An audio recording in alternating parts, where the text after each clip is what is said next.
அனைவருக்கும் எனது அன்பான வணக்கம். திருவள்ளுவர் இயற்றிய திருக்குறளில் அறத்துப்பால் அதிகாரம் 29 கல்லாமை 289வது குறள்.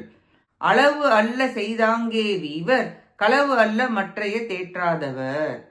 களவு தவிர வேறு நல்ல வழிகளை தெரியாதவர்கள் அளவற்ற செலவுகளை செய்து அழிவர். நல்ல நினைவுகள் அறியாத தீய நினைவுகள் வந்தால் அப்பொழுதே நீ அழிவாய், வீழ்வாய்.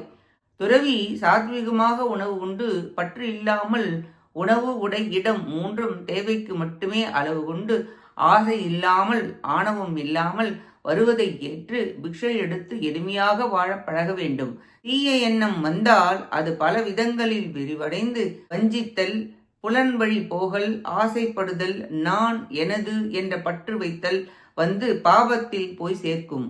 அறத்திற்கு புறம்பாக போய்விடும், வீணாக போய்விடுவர். களவு ஒன்றே அறிந்தவர் தவறாமல் வீழ்வர், கெடுவர் என்பதை விளக்குகிறார். இக்குறளால் கள்வர் கெடுவர் என்பது கூறப்பட்டது. நன்றி, வணக்கம்.